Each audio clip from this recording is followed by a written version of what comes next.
નહીં લાગવા દો. હર ઘર તિરંગા આજે થરાદ જાણે તિરંગામય થઈ ગયું હોય, દેશભક્તિના રંગે રંગાયું હોય તેવું દરેકે દરેક નાગરિકો હજારોની સંખ્યામાં આજે બહાર આવ્યા, સાથે જોડાયા. તેમજ તિરંગા યાત્રાનું ભવ્ય સ્વાગત ફૂલ પુષ્પોથી કર્યું.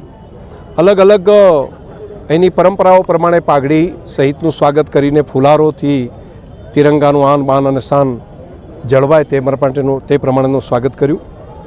હું તમામ પ્રજાજનોનો હૃદયથી આભાર માનું છું.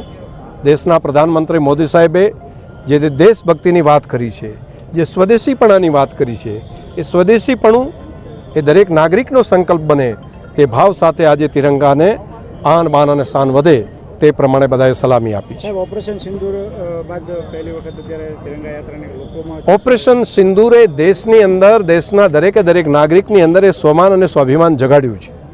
દરેક નાગરિકને લાગે છે કે આપણે પણ જે રીતે દુનિયાના બાકી ડેવલપ દેશો હતા તે ઓપરેશન કરી અને દુશ્મન દેશની ધરતી ઉપર જઈને દેશના દુશ્મનોને નેસ્તનાબૂદ કરવાનું કામ કરતા તેની વાર્તાઓ માત્ર પુસ્તકમાં સાંભળતા તેવું નહીં, આપણી બહાદુર સેનાએ દેશના પ્રધાનમંત્રી મોદી સાહેબના નેતૃત્વની અંદર આ બાબત પણ કરી બતાવી છે કે હવે ભારત એ નવું ભારત છે, હવે ભારત એ અલગ ભારત છે.